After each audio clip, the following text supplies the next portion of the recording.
The faction that arguably saved professional wrestling and elevated Roman Reigns to new heights. Today, we're going to dive in on the Bloodline.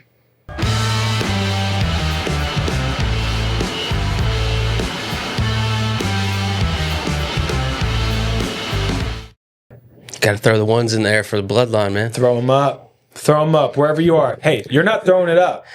I've enjoyed doing this podcast with you for the last, what did we say, 2 years? We figured out. Is it 2 or 3? I mean, it's 2026. I mean, we started going into Mania. I guess it would have been Mania 2024. So we're at a little over 2 years. Okay. I've noticed you have an affection to this storyline. The Bloodline? Would you say it's top 5, or would you say it's one of like your favorite storyline of all time? It's probably, I mean, I think it's got to be my favorite storyline of all time. Okay. I mean, because I can feel your passion when you talk about it. I mean, let's be honest. The fact that it truly turned Roman Reigns into a crowd favorite when, like, let's be honest. They were shoving him down our throats. They were shoving him down our throats. People weren't into it. He won the title, and people were kind of like... Then he has the promo where he announces he has cancer, right? Breaks the fourth wall. And then everyone's kind of like, we appreciate the performer. We may have not liked this character that's been served to us, but we love Joe. We love Roman. We love the character, right? Right. Just when not the he big dog. returns, right? Is it not like his next return is with Paul Heyman and the Bloodline? So or how did that work? Well, I got a little snippet for it. So Roman Reigns came to us a third of the Shield.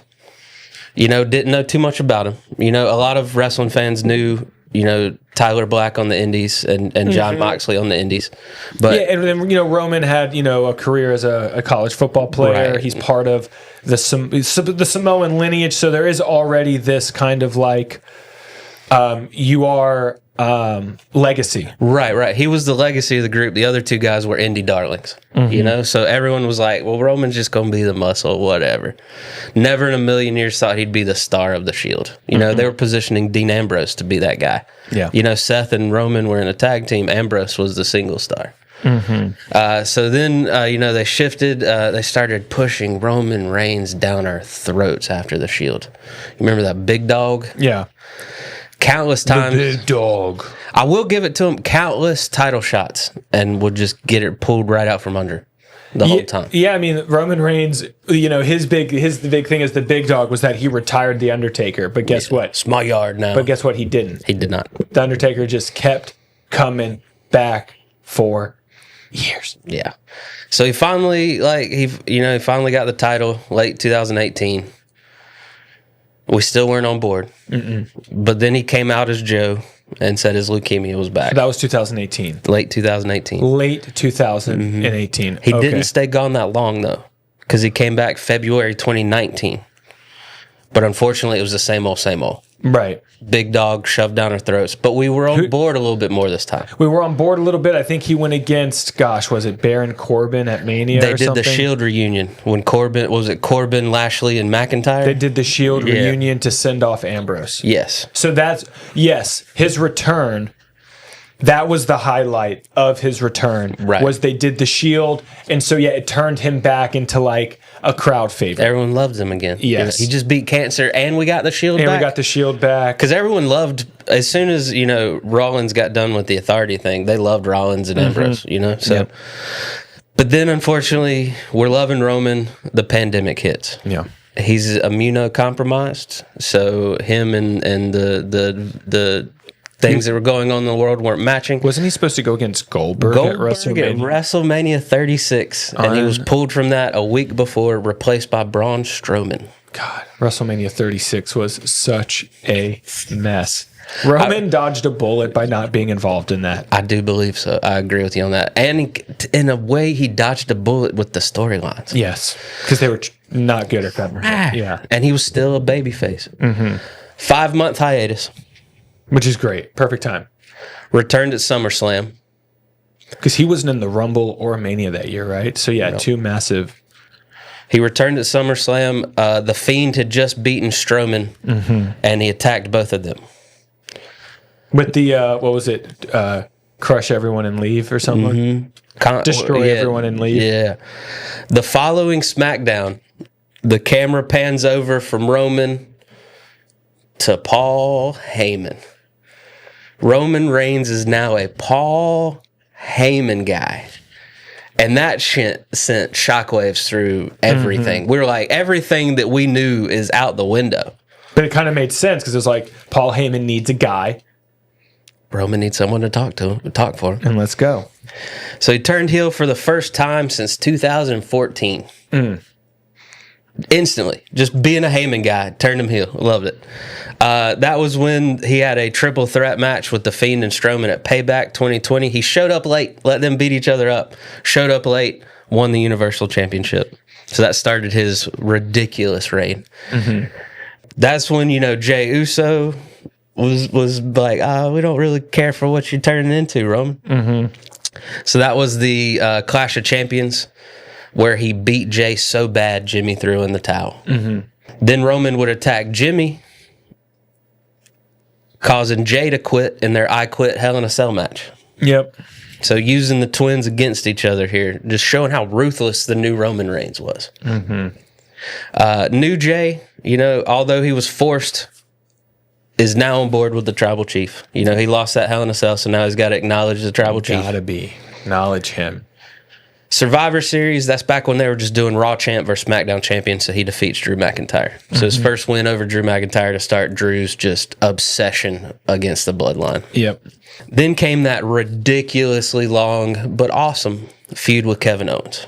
Yeah, which was great, but they just never put Kevin Owens over. He would beat Kevin Owens in a TLC match at TLC 2020, in a steel cage match on SmackDown in January, and then that last man standing match at the Royal Rumble in 2020. Where Kevin Owens should have won. He should have won. That was such a great match and setup. It would have propelled him to the moon. It's probably one of the best matches of the COVID era. For sure. Kevin Owens got hit by a damn golf cart. That same year, Edge won the Royal Rumble. But instead of just straight feuding with Edge, he somehow feuded with Daniel Bryan and Edge. So he beat Daniel Bryan at the Elimination Chamber and Fastlane, and then Jey helped him beat both of them in a triple threat match, Night 2 of Mania 2021. So that was such a weird era. Such a weird match. Like, you think a triple threat between Roman Reigns, Edge, and Daniel Bryan is everything we ever wanted. And it was actually a good match. If you go back and watch it, it was the first event back with live, they kind of did a similar Super Bowl thing, same stadium and everything. But yeah, it was. You could just tell Bryan was on his way out. Yeah. Of the company, not wrestling, but you're just like, I'm getting Edge and Daniel Bryan, who both, thank goodness, are back, ending on their terms. But this is a weird. I don't know. It's just one of those things. But neither of them ended on their terms. It didn't work out. It didn't work. It didn't work for me. Like, the match was great, but the storyline just didn't work for me. Yeah, Edge's return was not great. No. April 30th edition of SmackDown that year, Roman beat Daniel Bryan in a title versus career match, sending Daniel Bryan to AEW. Then he had just some random. He beat Cesaro at Backlash. Yeah, Cesaro got a shot at Backlash. Such a good match. Yeah, that was one of my favorite matches during this reign. Cesaro got a shot. We were hyped. We were like, Cesaro get a title shot. He beat Rey Mysterio in a Hell in a Cell match on SmackDown in June. Just a random SmackDown Hell in a Cell. So like, we like to complain about how Roman, didn't really show up a lot there at the end, but we're getting a Hell in a Cell match on SmackDown? Come on, people. And then a returning Edge got him again at Money in the Bank 2021. But, Seth Rollins would cost Edge that match. Seth and Edge were feuding at the time. And then Cena would return to confront Reigns. That would start such a weird storyline with Finn Balor being stuck in the middle. Yes. Like, they almost put Finn down because Roman's like, I'm not fighting Cena, I'm fighting Finn. But then, Cena would disturb their contract signing, and so he agreed to fight Cena. And he was like, if I lose to Cena, I'll leave WWE. He beat Cena. But then Lesnar would return, scaring Paul Heyman to death. SummerSlam 2021. Jeez. I didn't realize that he returned at SummerSlam 21. Roman would then turn his attention back to Finn Balor. Finn was like, I'm not going anywhere. You promised me a match. He defeat the he would defeat a regular Finn Balor, but then he would defeat the Demon in Extreme Rules. Yep. In a weird, wasn't that the weird one where his heartbeat came back and he like disappeared at the end? Yeah. I don't know. The Demon shouldn't lose. They were doing such weird stuff. The Usos would help Roman defeat Lesnar at Crown Jewel that year. We got a big Lesnar-Roman Crown Jewel match 2021. And then we're back to Survivor Series with the champ versus champ. He beat Big E in a match I loved. I love that Roman Big E match. That was a good one. Into 2021, Lesnar's back.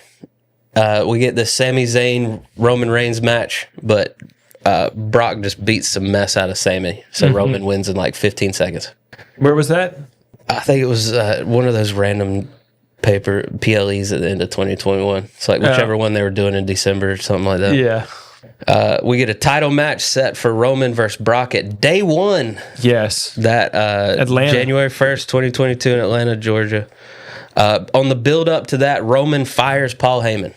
He's like, you're too close to Brock. I can't deal with this. You're giving him secrets. Get out of here. So he fires him. But Roman couldn't go. Roman tested positive for COVID a couple days before the day one pay-per-view. So they would pivot, and Lesnar would actually win the WWE Championship at day one in a fatal five-way versus Bobby Lashley, KO, Seth, and Big E, who came in as the champion. So he was supposed to fight for Roman Reigns' title, but now he's the WWE champion. So good old McMahon panic. Put a Lesnar on. Lesnar's leaving with the title. So we go to the Royal Rumble 2022. Reigns would fight Seth Rollins. Seth would beat Roman Reigns by DQ. So Reigns keeps his title. And then later that night, just for fun, Roman would cost Lesnar his championship with the help of Paul Heyman, who was back in the fold. That would cause Lesnar to take someone's spot and win the Royal Rumble. He's like, you're not taking my title. I'm going to come back and take your title. And then just again, at the Elimination Chamber, Reigns would finally get his match with Goldberg that they pulled from Mania. He would beat Goldberg. But then Lesnar would enter the chamber and win the WWE belt. So now we got a Mania winner-take-all, biggest match of all time. They booked the mess out of this. They kept promoting it. And at WrestleMania 38, Roman Reigns becomes the undisputed WWE Universal Champion. In a lukewarm match. Yeah. In a lukewarm main event.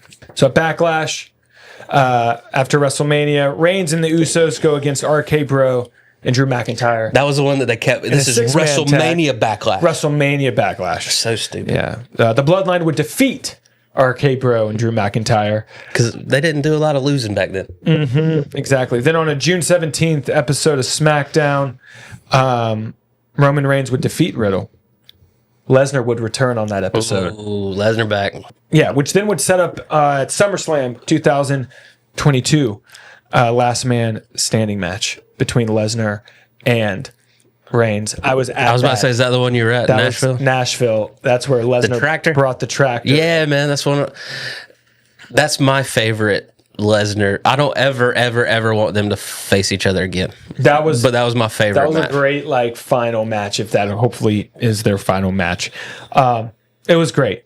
Yeah, Reigns would win. This would hopefully end the 7-year rivalry. 7 years. It was so long, so disjointed. It was definitely Vince McMahon being like, "Who are my biggest action figures?" And that's a great way to put it. But their matches, there were so many, and some of them were good, some of them were horrible. Yes. Again, I also saw that match at WrestleMania in New Orleans, in 2018. Yeah. It's like I'm seeing that same match again, in 2022. Come on now. Then we have Drew McIntyre. Drew McIntyre's coming up. Poor Drew McIntyre, man. Yeah. Who do you feel worse for in the Bloodline storyline, KO or Drew McIntyre? KO. Yeah. Because at least Drew's won a title. Yeah, fair enough. A couple of titles. Fair enough. KO has not won, the big Since Roman's been around. Yeah. Clash at the Castle be Drew McIntyre versus Roman. Huge match. I thought they were setting up Drew home field advantage. Done deal.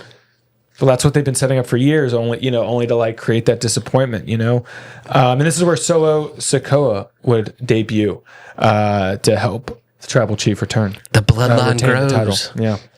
And then this is when Sami Zayn starts kind of, hanging around. No one was having it at first either. Yeah. Remember WrestleMania, he went against Johnny Knoxville. So he was in kind of a gimmick match. You're like, what are we doing with Sami Zayn?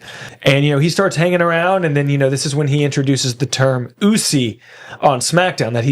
Are you not feeling Usi? Are you feeling Usi? And people, you're not acting Usi. Dude. And everybody freaking loved it. And you literally saw everybody in the ring that night just start cracking up because it was so great. They couldn't keep us. He got Roman to break. Yeah. Like, that was my favorite part of all of it. Mm-hmm.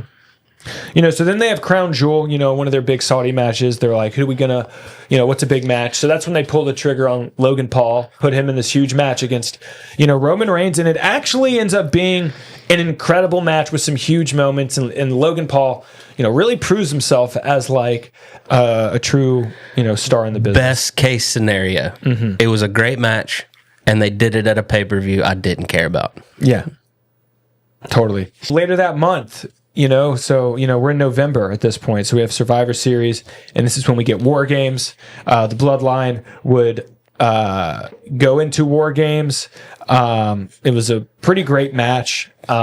We're still kind of unsure about Sami. Right. Which side is he on? We're good about Sami, but Roman ain't good about Sami. Which side is he on? Jay sure isn't good about Sami. Yeah. So it's it's the Bloodline and Sami versus the Brawling Brutes, Drew McIntyre, KO. I forgot all about that. Like, I forgot, because I knew KO and Drew were there, but I forgot the other three were the Brawling Brutes. The Brawling Brutes, baby. Like, I don't know why in my mind it's, status quo, like, even though they're not part of the company yet, in my mind it's Cody Rhodes, CM Punk. Yeah. So yeah, they'll beat, obviously the Bloodline is in full swing. So the Bloodline will beat them in this match. They're not going to lose their first War Games together. Is this where they really beat the shit out of KO after? No, Sami took out KO to prove his worth at the end, but they didn't beat the mess out of him yet. That's coming up. Got it. Makes sense.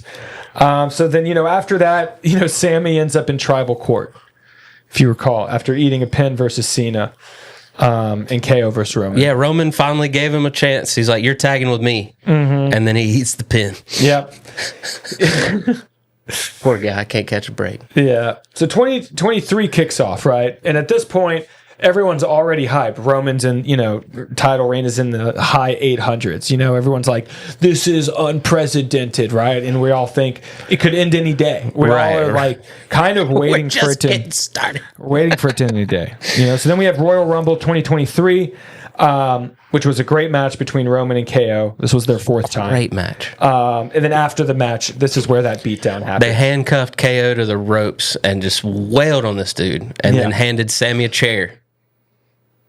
This is when we're starting to see some really good story work. Like, this is when we're all, like, really plugged in. Like, this is when we really start to sense that we're seeing something special. The long-term storyline paid off for the first time in a very long time for WWE. Mm-hmm. Like, we almost all jumped ship to AEW when this started because they were so bad at their storyline development. And then this brought everyone back in.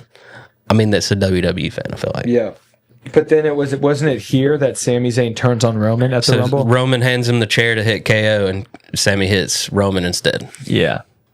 God, it was great. So, yeah, Sami Uso only lasted May 22 to, Royal Rumble 2023, but it felt like kind of felt like a lifetime. It's so crazy, man, because, DX wasn't around that long. Right. The NWO... The good year of NWO wasn't around that long. It's so crazy that when you're in the thick of these great storylines, and they're great storylines when they're happening, and it feels like it takes years to develop. 6 months. Mm-hmm. Totally.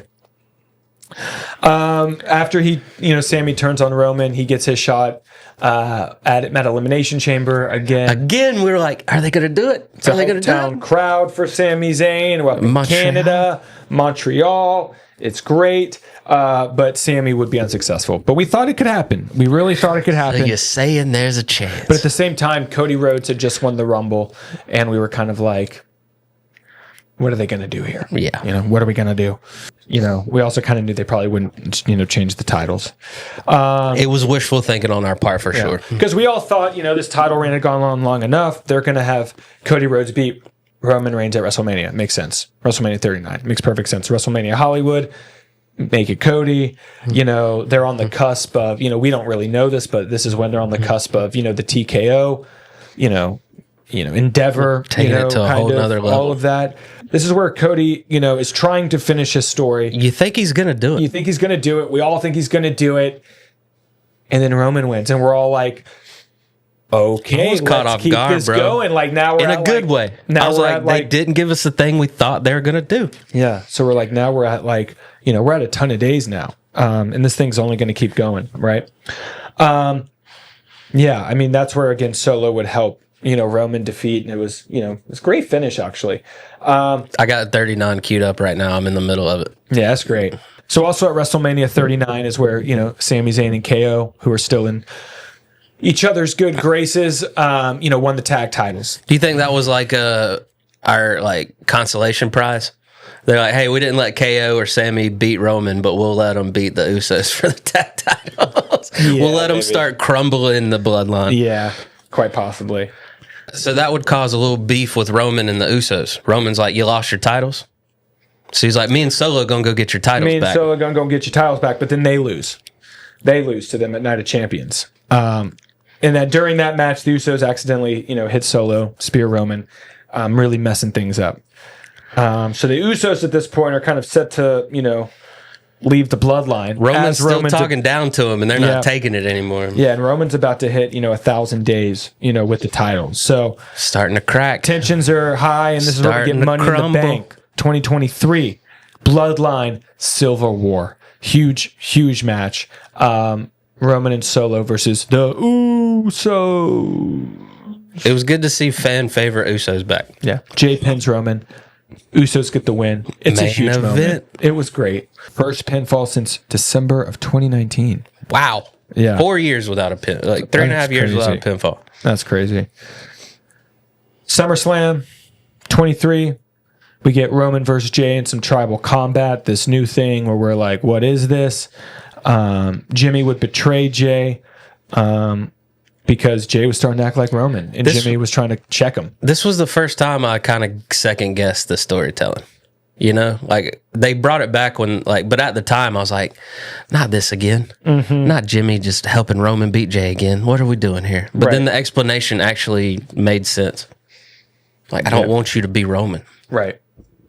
At the time I was like, man, come on. But then I chewed on it for a little bit and I was like, all right, he's saving him from himself. That's a good storyline. Yeah. Yeah, and they pulled that a few times, you know? Yeah. On to Crown Jewel. You got to give Roman somebody. LA Knight's on the come up. We're all pretty stoked about it, but we're also like, it ain't going to happen. It ain't going to happen, you know. They at least put on a banger. Yeah, so LA Knight loses. Roman's reign continues. 2024 Rumble. I'm there. I get to go. It was great. Reigns goes on. Reigns is in a fatal 4-way. Reigns, Orton, Styles, Knight. What about those names, man? That's a great matchup. And again, we're all kind of like, this could go anyway. But is this where you change it? Didn't make sense. Nah. And again, Roman Reigns takes the dub and prances into, you know, WrestleMania. That same night, Cody Rhodes does the impossible. Part 2. Wins the Royal Rumble again. Ends up pointing at Roman. And Not again, the sign. He's pointing at Roman. And again, he kind of does this on his own volition, right? They don't know really what they're going to do because there are some things going on in the background. But everyone immediately knew, right? It makes... Yeah. Like, as fans were like, well, obviously he's going to go back after Roman Reigns. Obviously.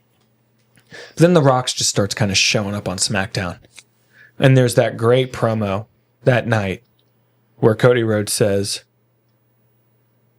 I'm not going against you. And he introduces The Rock, and you can see the disappointment. You can see the frustration. And The Rock's initial response, you know, when he returned was just not great. Everyone felt like he was out of touch, coming in, hijacking the product. And that's, you know, do you think it was by design, or do you think they pivoted when they realized? I think they pivoted. Yeah. Big time. There's 'Cause I still think people they out were- there. They're like, they meant to do this the whole time. Like, I think they wanted to run Roman versus Rock, but like that, you need to build that shit up, dude. Like, you can't just show up in January and be like, let's run that match. Like, what are we talking about? They gave us Rock Cena like 6 months in advance. Yeah, they're giving us Punk Roman like at least, 2.5 months in advance, something like that. So, you kind of need that. Yeah, the build up is real, man. Yeah, so then the build up to Mania is just, pretty incredible. Pretty incredible. Yeah. Cody would step aside to Rock to face Roman on February 2nd. February 8th, they have this kickoff press conference in Vegas. This is really when our podcast began. It is. Our first episode was reviewing this press conference. And that was a great press conference. Probably one of the best pieces of content WWE's ever put out on the road to WrestleMania. It felt organic. Rock presents the bloodline tree, the family tree, talks about why this match is important, why it needs to happen. Makes a good point. Makes a really good point. For that time there, I'm like, you know what? I'm okay with Roman. You know what? And the fans have been clamoring for this match, and they were feeding into that. But then again, they also were listening to the, we want Cody chants. This is where the epic slap happens. The Cody crybabies. The Cody crybabies are formed. I became a crybaby. Same, bro. Which was amazing. We've been called that in the comments on YouTube as well. So they totally pivot to really appease the fans, and The Rock will take all the credit for it. But they ended up doing this thing where on night one, we're going to have a tag match with Rock Roman versus Cody and Seth. I will give Rock credit for leaning into the final boss. Mm-hmm. When he realized he wasn't what the fans wanted at the time, he was like, well, I'm going to make you want me. Yeah. They create the stipulation where, whoever wins gets an advantage the next night in the title match. If Rock and Roman wins, it's Bloodline rules. Well, they win. It's Bloodline It was rules. never in doubt, right? Yeah, and it was a pretty solid match, a pretty good return for The Rock. Rock did okay. But also proved to us we would have not liked that Roman Rock. Not on that night. Not right there. Not on that night, for sure. So then the next night, it's the big night. It's Cody. It's Roman for the title. Second time. Will Cody finish the story? Seth helped Cody, and it cost him his match early on in night 2. Yes. So Seth has lost his title. Yes. Because Seth he has lost his Cody. title because, night 1 he had a match. Cody did too. So, but Cody, Seth was hurt. They were talking about Seth had been, kind of worn down. Yes. But this would be an epic match. Yeah, epic man. match. There'd be interference from Seth Rollins, Solo Sikoa, John Cena, Jimmy Uso, Jey Uso, The Undertaker, The Rock. I mean, everybody comes out. It's one for the ages.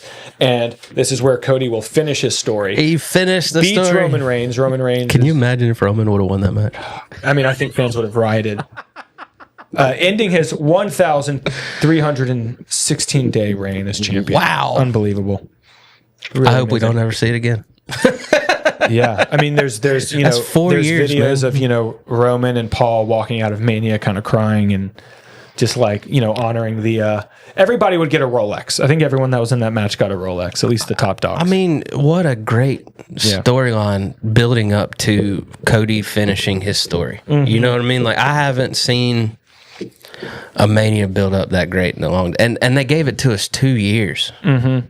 And we stayed interested. It's unbelievable. So after Mania, Roman disappears. Solo, proclaims himself as the tribal chief. And he's getting it from somewhere, too. Feels like someone's telling him he's the tribal chief or he's taking it upon himself. But they kick out Jimmy.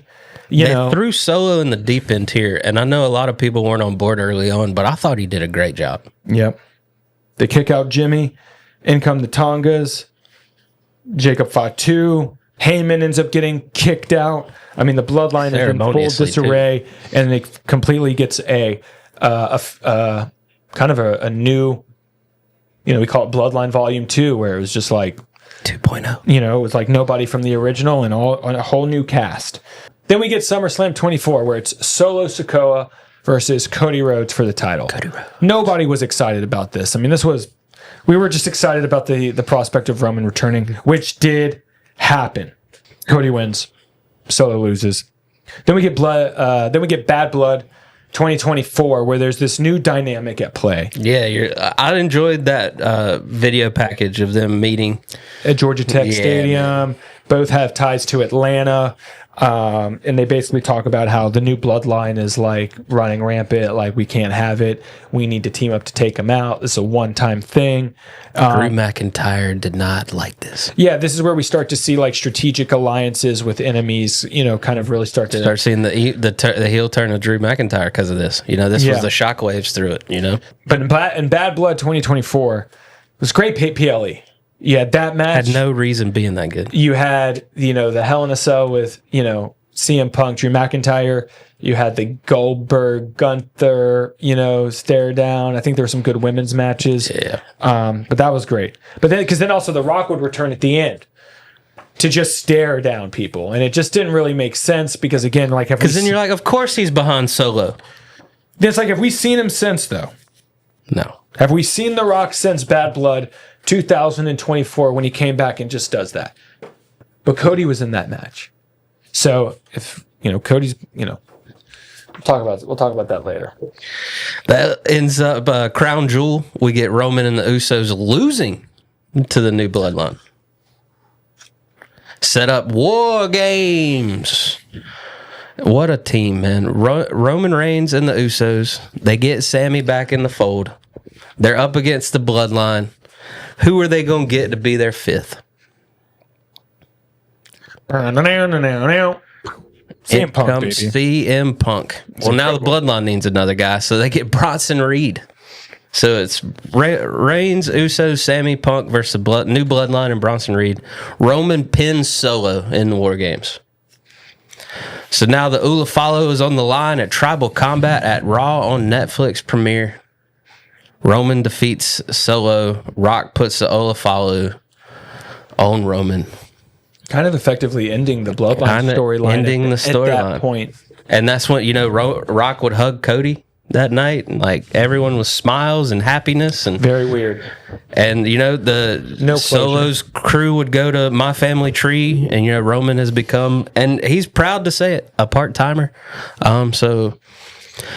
Do you think, talking back now, listening to all of it, do you think this storyline made WWE attractive to TKO? Yeah. It kind of got WWE back on top here. Yeah, and Roman Reigns was presented as this new age athlete, wrestler, similar to a Michael Jordan with the logo. Got his own shoes. I mean, that whole presentation was, I think, huge in the Bloodline storyline. And yeah, I mean, taking it from this is just a carny thing to no, it's not that anymore. There are generations of people that have poured their, blood, sweat, and tears into this art form, and we're all connected. And it had to. I mean, I'm sure TKO freaking loved that press conference in Vegas. Right.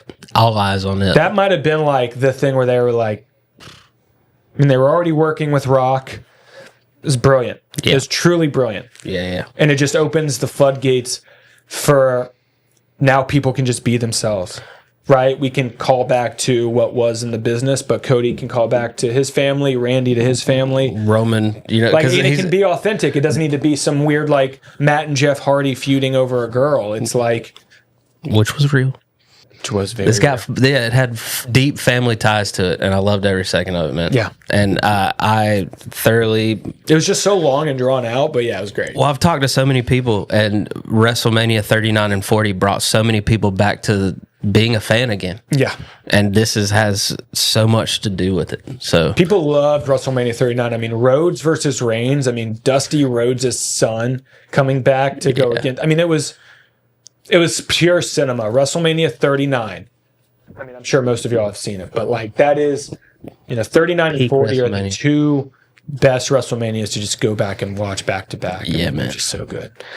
Well, that is the rise and eventual fall of the Tribal Chief and the Bloodline. So good of a storyline that they tease bringing it back already. So they probably will. That's it. That's our history lesson for the day, kiddos. Thank y'all for tuning in. Hit that subscribe button. Check out all the great Spandex stand-up content. And we'll see you next time.